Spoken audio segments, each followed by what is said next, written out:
વડોદરા શહેરના ward number 6 Varasiya વિસ્તારમાં ગેરકાયદેસર દબાણોનો મુદ્દો ઉગ્ર. નાગરિકોની લેખિત ફરિયાદ બાદ પણ કાર્યવાહી શૂન્ય. વડોદરા શહેરના વારસિયા આરટીઓ મેઇન રોડ અને આજુબાજુના વિસ્તારોમાં ગેરકાયદેસર દબાણોનો ગંભીર મુદ્દો સામે આવ્યો છે. સ્થાનિક નાગરિક મનોહર આસનદાર જનેવાળાએ મહાનગરપાલિકાને લેખિત ફરિયાદ કરી હોવા છતાં હજુ સુધી કોઈ અસરકારક કાર્યવાહી ન થતાં લોકોમાં ભારે નારાજગી જોવા મળી રહી છે. ફરિયાદ મુજબ અમર સ્ટોર સહિત કેટલાક દુકાનદારો દ્વારા રોડ પર ગેરકાયદેસર રીતે બાંધકામ, કબજો અને દબાણ કરવામાં આવ્યા છે, જેના કારણે મુખ્ય રોડ પર ભારે ટ્રાફિકની સમસ્યા સર્જાઈ રહી છે.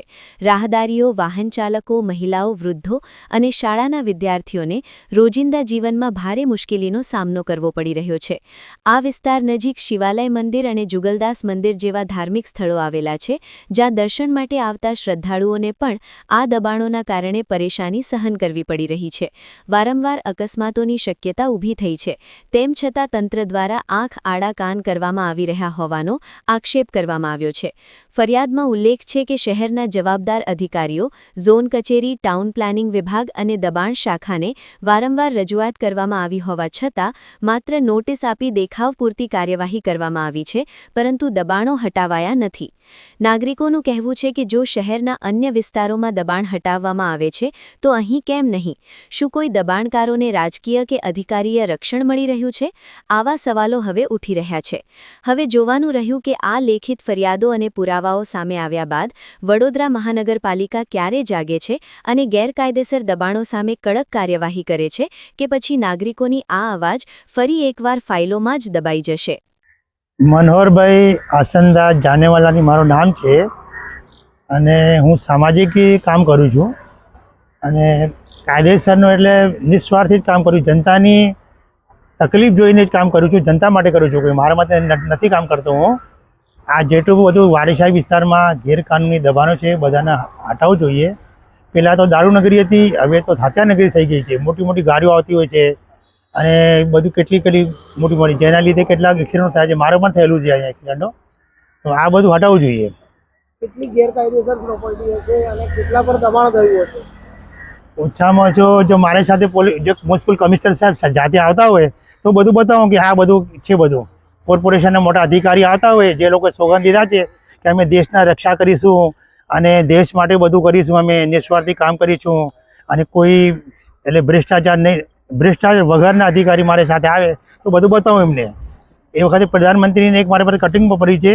મેં પ્રધાનમંત્રી પણ કીધું છે નરેન્દ્રભાઈ મોદી સાહેબે કે ભાઈ ભ્રષ્ટાચાર ચલાવી લેવાશું નહીં. એ પણ મારી પાસે કટિંગ નહીં ચલાવવું જોઈએ.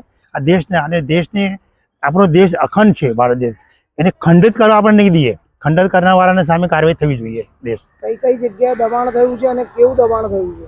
હું જો ઊભો છું એ બધી જગ્યાએ દબાણ થયેલા છે. બધા ગેરકાનૂની જમીનો, સરકારી જમીનોમાં દબાણો થયેલા છે. એ હટાવવું જોઈએ, તૂટવું જોઈએ. કોઈ કાર્યવાહી કરતા નથી. 6 નંબરનો વોર્ડ આવે છે હમણાં અને એમાં જેટલા બી છે બધાને હટાવવું જોઈએ. બધાના સામે કડકમાં કડક કાર્યવાહી કરવી જોઈએ. કોર્ટની પાસે જે કેબિનો આવેલા છે ત્યાં પણ પાક્કા મકાનો થઈ ગયા છે, તે વિશે શું કહેશો? એ બી ગેરકાનૂની છે. એ લોકો કહે છે, એ લોકોને નોટિસો પણ આપવામાં આવે છે અને એ લોકો કહે છે કે અમે જગ્યાએ પાછળ મળી છે. એ બધું ખોટું ગેરમાર્ગે દોરાવે છે. ખબર નહીં કોને ગેરમાર્ગે દોરાવે છે. એ હટવું જોઈએ બધું અને રસ્તો ક્લિયર થવું જોઈએ. એકદમ રસ્તો ક્લિયર થવું જોઈએ. જનતાની તકલીફ ના થવું જોઈએ. આજે જે પ્રધાનમંત્રી મોદી સાહેબ છે ને, એમને લોકો ઘણા વખતે એવું કહેતા હોય છે કે આ મોદી ક્યારે કરશે.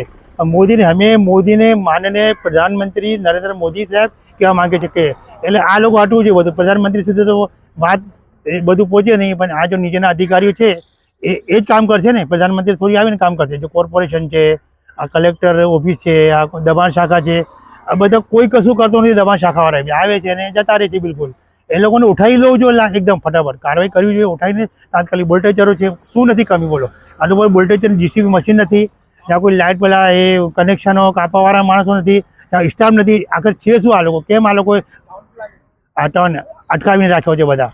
કેટલા કેબિન હશે અને કેટલાક ગેરકાયદેસર હશે? એ તો હવે જો સર્વે આ લોકોને કરે તો ખબર પડે. પછી બાકી રહી ગયો તો બતાવીશ આ લોકોને. એટલે આ લોકો સર્વે કરે કોર્પોરેશનવાળા કે ભાઈ કેટલા દબાણો છે અને એ લોકોને નહીં મળશે તો પછી મને સાથે રાખીને હું બતાવીશ કે આટલા છે. આ જે સર્વે અધિકારી છે એ લોકો કરે. કોઈ જેમ સર્વે અધિકારી પહેલાં દવા અને જો સર્વેયર અધિકારી ક્યારેય આવ્યા છે ખરા? ના નહીં આવ્યા, લગભગ નથી આવ્યા. અને આ લોકો મને સાથે રાખીને કરે. અને સાથે મનોહરભાઈ હસનદાસ જાનેવાલાની સામાજિક બી કાર્યકર છું અને સોશિયલ વર્કર નિસ્વાર્થી મારે છું. લોકોના જ્યારે બી આ પૂરગ્રસ્ત આવે છે, સુનામી આવે છે, દેશના ઉપર કોઈ સંકટ આવે છે તો અમે એમના નિસ્વાર્થી સહાય મદદ કરીએ છીએ દરેકને. અમારો નામ પ્રધાનમંત્રી સુધી પણ છે, અમારા લેટરો જાય છે. અને મેં અમારા રાષ્ટ્રપતિની મુલાકાત માટે પણ લખ્યું હતું વચ્ચે, પણ મારી પાસે જવાબ આવ્યો કે ભાઈ મુલાકાત નહીં થાય, તમે લેટર તકલીફ હોય તો લેટર લખો. અને મેં પ્રધાનમંત્રી મોદી સાહેબના પાસે બી અમારા લેટરો જાય છે. અમારા પાસે મારા વાઈફના નામ પર લેટરો આવે છે. સામાજિક સોશિયલ વર્કર તરીકે સારો અમારો